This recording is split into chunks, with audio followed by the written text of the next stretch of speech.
Calmsden, and first job for today, or the end of today, because it's the end of the 2nd of April, is to get the cow field mowed. And I'm doing this myself because with the stacks of bales we have in the field, horseplay would probably make a mess of those, and that would be really annoying.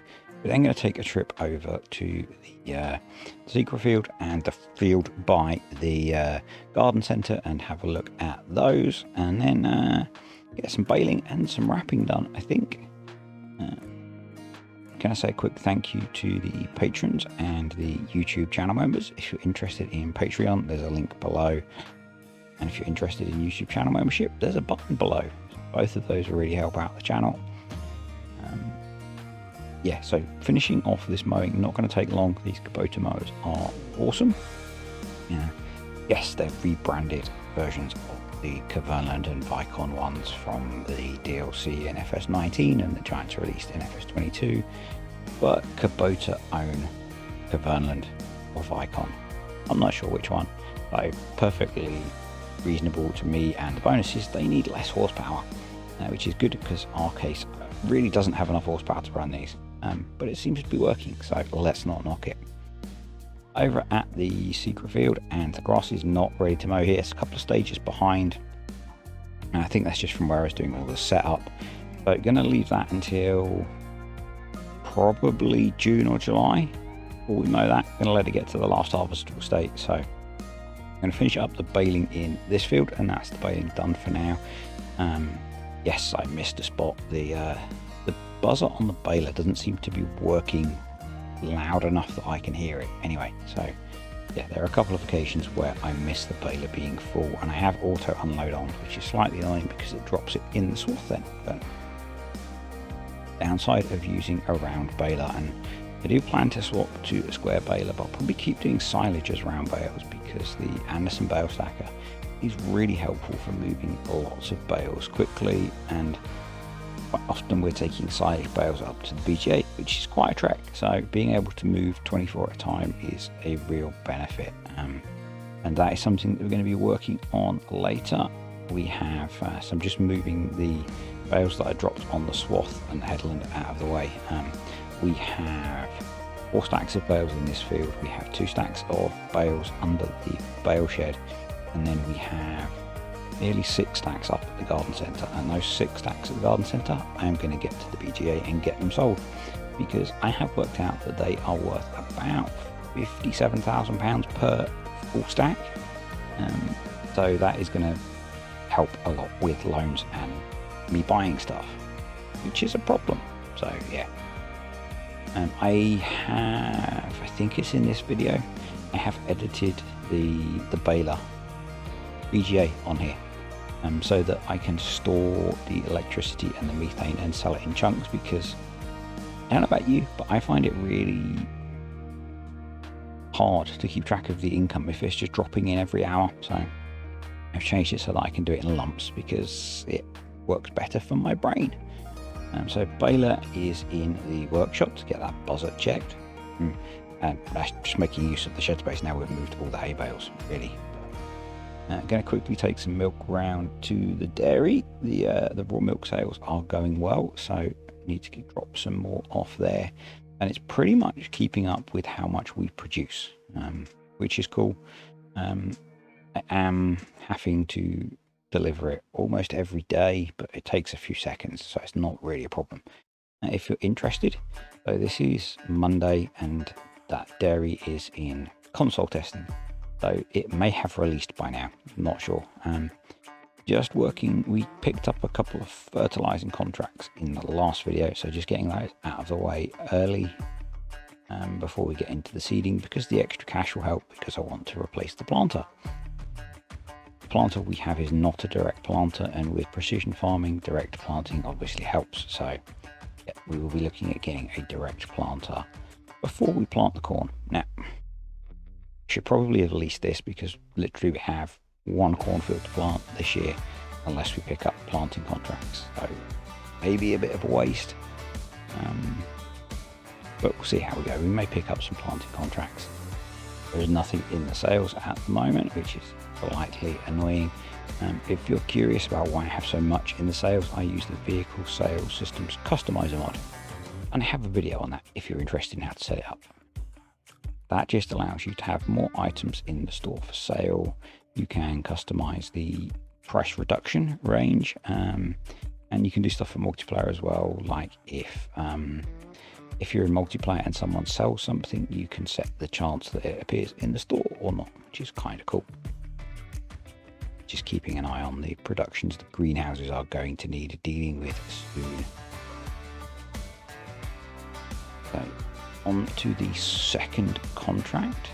We are pretty much done. I think I've just set, I just missed it. I just set the methane and electricity to selling so that we could test how much we were going to get, but I just missed the hour ticking over. A little bit annoying.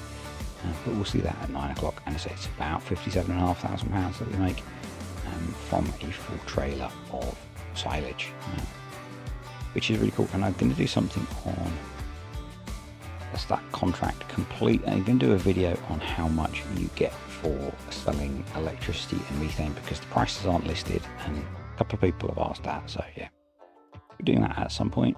Let's get these bales picked up, and these are also going to go over to the BGA. We have so much silage on hand for feeding cows that we don't need to keep it all, so we may as well sell it and not have the loan, or I'll clear the loan and then buy more stuff.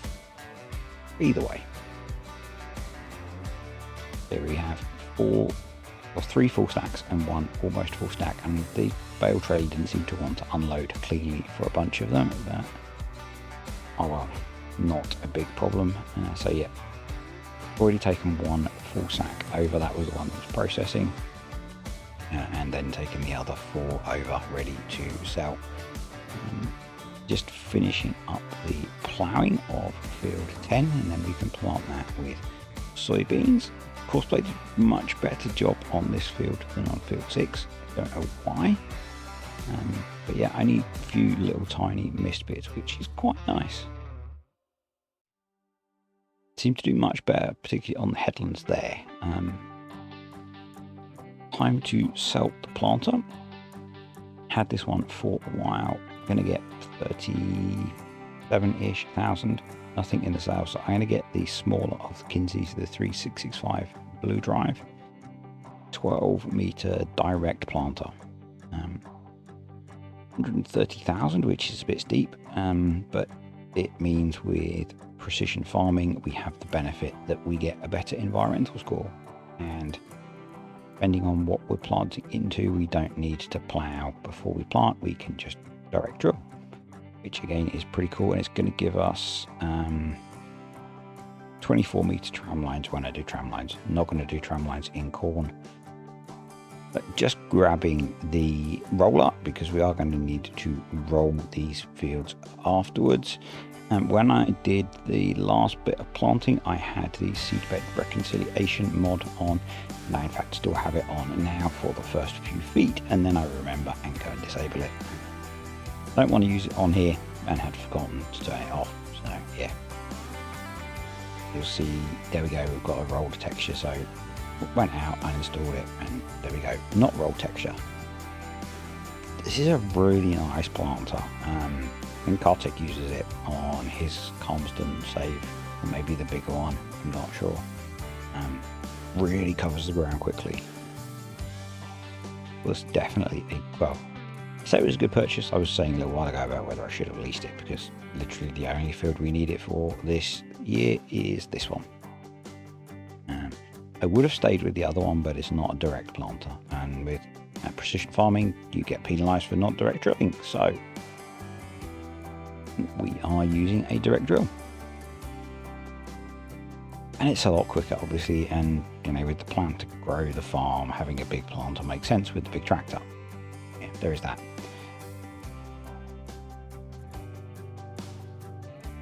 Won't take us too long to get this done, and then we have the soybeans to plant. I'm actually going to go and grab the horsed drill for the soybeans. Don't know why I swapped. No, really don't know why I swapped, but I do. we had an accident. Someone forgot to lift the planter when we turned on the headland, and because it's a direct drill, it wiped the grass out. So that's why I swapped, because I need to bring the horse over to re-drill the grass. So we might as well use it for the soybeans as well. But yeah, because the horse is a direct drill, we can just go straight over that and it'll swap it to grass, and we'll have to wait for it to regrow. And that was ever so slightly frustrating. And it's probably a bit more background noise because I am in a different room today. Wife has COVID, so yeah. I'm trying really hard to not have the background noise, but I can only stop and start so many times. Last couple of rows, really annoying that I didn't run up and down the plough line. The line that I put in for the field split is not running north-south, and that will bug some of you ever so slightly, particularly as the textures plant north-south. Oh well, we'll be done in a moment and it'll all be rolled in. Then it will all be gone, because you need to roll it and that destroys all the planting textures, which still bugs me. There are some big rocks around the edge of this field as well. I'll have to lease a rock picker next season. I hate rock picking. Anyway, that's done, so we'll go and store this up at the BGA and grab the horsed planter. And here we are. So, had some seed left in it, we'll put the rest in and fix our little embarrassment on here. Shouldn't take too long. And get this rolled as well. There we go. Nothing happened, honest. Yeah, okay, it's kind of obvious. Anyway, we'll give it a quick roll to clear that off as well. Got a feeling that the seed drill might be 18, but I can't remember.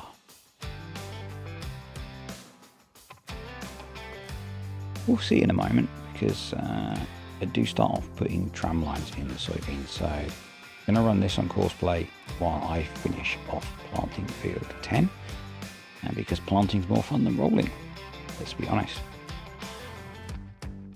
I do like that little John Deere 5M. I'm putting a lot of hours on that. Switched over to soybeans. That is a 12-meter planter. I forget that I don't need to do anything with the soybeans. Don't need fertilizer. It's ploughed, so we're not going to get weeds. Don't actually need tram lines in there. But I start off putting tram lines in. So do the headlands with the tram line and then realise and turn tram lines off, because we really don't need them. And the impact on yield seems quite high, so if I don't need to put them in, I'm not going to. Although I did put them in, I think, on the linseed field, and we don't need them in there either, because again, we're not going to get weeds, and we fertilised it as we planted. But no fertiliser in the planter here, because soybeans don't need fertilising, so whatever's in the ground will be good enough. There is some fertilising that we're going to need to do, which we will do in the next video, which I think will be Saturday probably. So this is me trying to put nice tram lines in. And I think I get about halfway around the headland and realise, actually, we don't need these, which is a bit annoying. And most of them get wiped out when I do the up-down rows, because I pay less attention to where they are, and in fact intentionally try and remove them at some points. I did consider going around and completely removing them, but for some reason decided not to. I do like having tram lines in, so in the next video we sort out the weeds in the wheat field, and tram lines makes that so easy, because you just drive around the tram line and it does all your spacing for you and everything, which is so much better. We're just trying to set up with the GPS, getting this little corner. Slightly weird shape. All of the fields on Calmsden are a slightly weird shape, which reflects reality, pretty sure.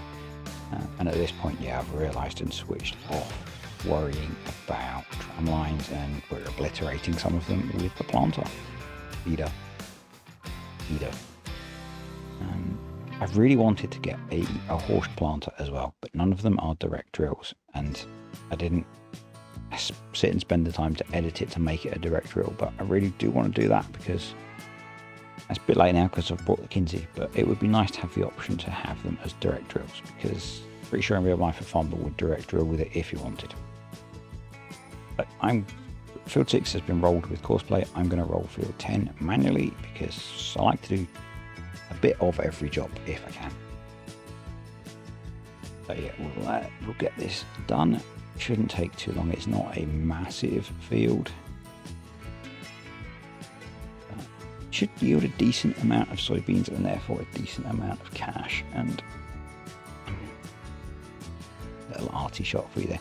I'm torn between buying the bigger farmyard when we need more space, or just building some more sheds on Field 6. Comment below as to what you think we should do. I should do. Not we, it's me. Yeah. I've got I've downloaded Lancey Boy's English Shed Pack, and I'm quite tempted to just build a bit of a yard extension on Field 6 because everyone's used that other yard on Calmsden. Everyone's used the yard I'm using on Calmsden. So yeah, I don't know. I might even just put a big shed up at the BGA and store our kit up there, which I'm sort of doing anyway. Cedar and the planter live up there. The combine lives up there. Yeah, let me know what you think. We are pretty much done. Yeah, so it didn't take too long. I would like to get a bigger roller at some point. When we were starting out, we didn't have horsepower and we didn't have money. The biggest roller was on sale in the store, and I was very tempted. Now we have the Challenger. And if it comes up again, I may pick that up, but definitely think we need a bigger roller on here. I'm going to say thanks for watching, folks. If you enjoyed the video, click the like button. If you've got a comment, leave it below. And if you're not already, subscribe to the channel, and I will catch you next time.